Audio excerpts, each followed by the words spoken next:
Hi guys. So we are going to work through this activity together, and then you're going to have an opportunity to go off on your own and attempt it. So first, we are going to explore the Battle of Vimy Ridge. And to do this, we are going to read an article, decode a primary source, and watch a video.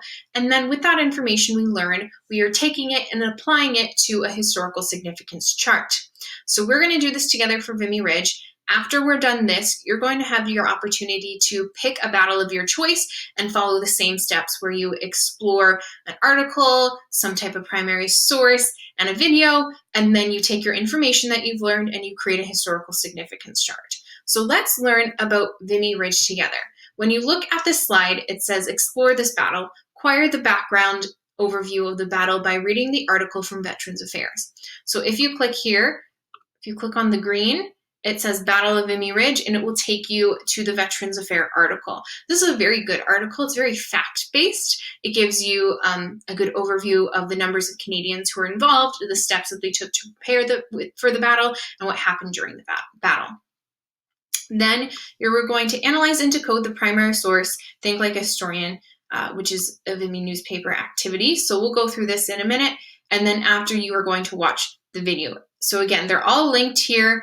Just make sure you click around if you can't find a link. They should all be there. Click on the buttons, not necessarily the text. Okay, so you know what? The Battle of Vimy Ridge article is fairly straightforward, so take a moment now and read through that. Then, so pause this video if you need to, go back and read it. Now we are going to decode the primary source together, and we're going to examine it together just so you have a better understanding of what it is. So let's go to the primary source. So the primary source itself, well, there's two of them. They are both newspaper articles. One is from the Globe and the other is from Le Canada. So you can read about the Globe here. So it says the English language newspaper, the Globe, was founded in 1844 by George Brown in Toronto. By 1917, it had a circulation of more than 90,000. The Globe merged with the Mail and Empire in 1936 to become the Globe and Mail, which remains one of our newspapers today. So it is one of the original newspapers. Before the Globe and Mail was a thing, there was just the Globe. And we're going to read the paper from April 11th, 1917.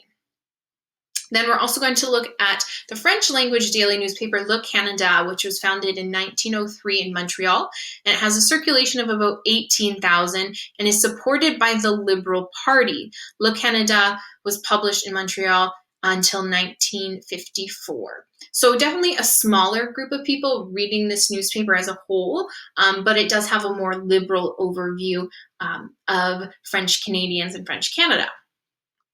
So first we're going to look at the Globe. So here is a copy of the Globe. You'll see throughout they've actually posted photographs of the real article itself, and then they've given you kind of a translation of what's there. So instead of actually making you trying to read through the print from 1917, they've just taken it and typed it out, so it's a little easier for you guys to read. So let's read the opening here. So the Globe, Toronto, Wednesday, April 11th, 1917. So this is happening right after and essentially during the end of the Battle of Vimy Ridge. So Arras victory, a staggering blow to invaders of northern France. Toussaint-Satin, tremendous losses in men. Guns and positions. Retreat south of Vimy Ridge to defensive lines farther back. Canadian triumph is complete. Planes to Douai, dominated by Haig, special cable dispatched to Globe by Philip Gibbs. So this line here, this very end line here that says special cable dispatched to the Globe by Philip Gibbs. Philip Gibbs is the war correspondent who wrote this piece that we're going to read. So Philip Gibbs is stationed in France, and he is getting the information while he is there and then sending it back to Toronto, where they take his write-up and print it in the news. So he can essentially be seen as kind of our author of this at the time. Now, he's not necessarily a soldier on the front lines of battle, but he is there at the time getting firsthand information. So although it is a newspaper article and it's through Philip Gibbs' perspective, who isn't necessarily a soldier at this time, we are still getting his firsthand information and his interviews from soldiers. And the reporting from the time is from 1917. So it is of a historical perspective from the time period we're studying, making it a primary source. So let's just read the opening here, and then we'll go through a few specific points. So it says, War Correspondence Headquarters, April 10th. The Battle of Arras, which is where Vimy Ridge was in France, or is in France, is the greatest victory we have yet gained in this war and is a staggering blow to the enemy. He has lost, so when they say he, they're talking about the Germans, the enemy.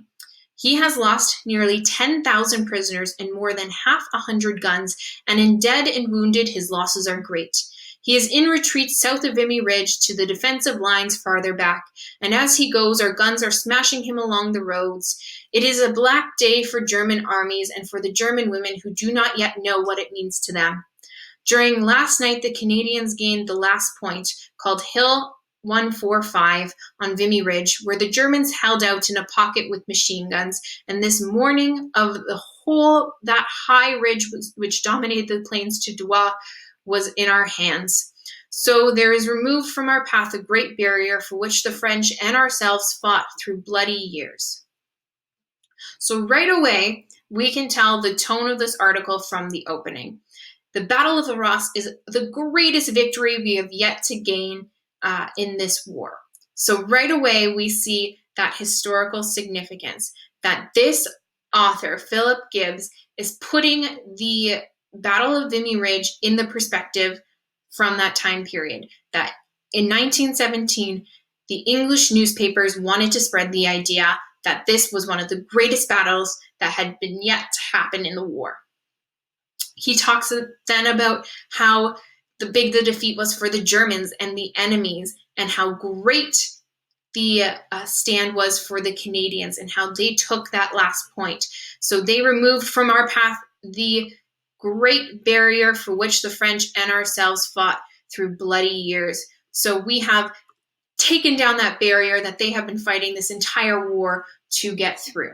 So right away, we see this English Canadian perspective of how we want to present the Battle of Vimy Ridge in 1917 as something that's positive, as great, as a disaster for the enemy, but a great stand for Canadians. And you're going to hear this tone and see this throughout your reading of this article. You can also see it in his subtitles. So, enemy wiped out, deadly menace ended, Canadian attack astounding. He uses very vivid language, and very much draws on that emotions that you can gain from reading a newspaper at this time. And he very much wants to paint a picture for what has happened during the war. Okay, let's read this section here. Canadian losses light. Sorry, guys. Canadian losses light. The Canadian casualties are not heavy in comparison with the expected losses, but the German prisoners are glad to pay for the gift of life by carrying our wounded back. The eagerness of these men was pitiful, and now and then laughable. At least the Canadian escorts found it a great laughing matter in the enormous numbers of men they had to guard, and in the way the prisoners themselves directed the latest comers to the barbed wire enclosures, and with great satisfaction acted as masters of ceremony to their own captives. So right here, we see him talking about how the Canadian casualties are not as heavy as they expected. They expected that this would be a very bloody battle for Canadians, and he's saying, you know what, it actually wasn't as bad. But the German prisoners, well, it was bad for them. We took a lot of German prisoners, as he mentioned in the beginning of the article. It took over 10,000. And essentially, the Canadians and the Allies are now laughing at these German prisoners because they're pitying them because the Germans are just doing what they're told. He uses the term, they're glad to pay for the gift of life by carrying our wounded back. So essentially, the Germans are thankful that they were just taken prisoner, not killed, because they could have easily been killed. And then the Canadian escorts found it a great laughing matter. So he's painting this picture of the Germans as being very weak, and that there's something to be pitied because they were captured and they are now working for the Canadians by collecting our wounded and helping us out, and they're just directing themselves. Now, what's interesting about this point in particular is, let's go back to the Canadian casualties are not heavy in comparison. If we go to the article from Veterans Affairs, they actually give us a pretty good historical overview of the casualties. So they say some 100,000 Canadians who served there, so served in Vimy, suffered more than 10,600 casualties, nearly 3,600 of which were fatal. So important to note, casualties themselves are not necessarily deaths. They're wounds in war. So if anyone got wounded or hurt, they would be considered a casualty. So that's why casualty numbers are usually very high. But when you look at deaths, it's actually usually a lot lower. But still, 10,600 casualties. That is a lot. That is a ton, especially considering, remember back to when we talked about who enlisted in the war? Our Canadian Army before the war started was about 3,000 men. Now in one battle, we have over 10,000 that are wounded. And we have that size, 3,600. So essentially, our entire Canadian Army, which was the size in 1914 of 3,000 men, was wiped out. Think of it that way. That's like the entire Canadian military just being completely wiped out. Now, obviously, our military at this point in 1917 has grown, so this loss isn't seen as huge, but that's still quite a few men. And I can tell you that those 3,000 men, their wives, children, family members would not see their loss as being light. They would not see it as being something that's, oh, well, it's lighter, the numbers aren't as bad. It's still very significant for those families. So think of why they might use the terms and the words that they have to describe it. So casualties are not heavy in comparison with expected losses. Why would they want to present that in this article? What are they trying to get with that? So if you continue reading through, again, he goes over essentially what happens with the Germans at this point. And if we look down here again, enemy losses are frightful. So there's a big pattern of just hounding the idea that the enemy was taken down at this point in time and that the Canadians were successful. Now, if we scroll down and we look at the French view, we look at Le Canada from Montreal, Saturday, April 14th. It says 1914, but I believe it is actually from 1917. And I think it's because there was a misprint in the date. So if you look closely, it does say 1914, but we know that it actually was published in 1917. That happens sometimes when we look at newspapers and things from the past. They made mistakes too. And what probably happened was who was ever setting the type for this newspaper was doing it very quickly and didn't notice. And then they printed it, and you just don't have the time and money to go back and reprint. So they just let it go out. But we know that the Battle of Vimy Ridge happened in 1917. So there's no way it could have been published in 1914. So it's funny that we find those little mistakes and things. Okay, so the title was Courcelette and Vimy, the glorious role of French-Canadian volunteers. So this is the French-Canadian perspective. So let's read the opening. In the past few days, the press from all around the world has been filled with the stories of the exploits of the Canadian volunteers who have, in a spectacular impulse last Monday, taken from the Germans the ridge at Vimy. It is the winners at Courcelette that we are praising everywhere, and amongst them is the glorious 22nd French-Canadian Regiment. Our heroes from the 22nd have without a doubt not conquered or scared away an entire German army on their own. Besides, our volunteers on the front are not all part of the 22nd, and those of our French-Canadian battalions that were spread out in other units certainly do not deserve any less, thanks to their valor and strength, the glorious praises of which they are covered. So it is talking about how the French Canadians were a big part of this attack at Vimy Ridge, and they need to get the same recognition. And you'll see things like the French blood in their veins. So there is a real emphasis that these people are French. We have French Canadians who are going with the English Canadians, and that it is them together, and it is not just the English Canadians. Now, let's read this end here. This end is very interesting. In Picardy, I'm sorry, I'm mispronouncing that. Now, like before in Flanders, other races of Canadians are brothers who share only one ambition, to do better. So they're seeing French Canadians and English Canadians as different races of Canadians, and they're coming together. They could also be referring to Black Canadians coming together, First Nations, but more than likely in this paper, it's talking about the two, the French and the English, coming together. When they will come back to Canada after the victory, the heroes of Saint-Julien, Festubert, Courcelette, and Vimy will be outraged to learn that in some of the papers in Ontario and in the West, the French Canadians have been accused of disloyalty and cowardice.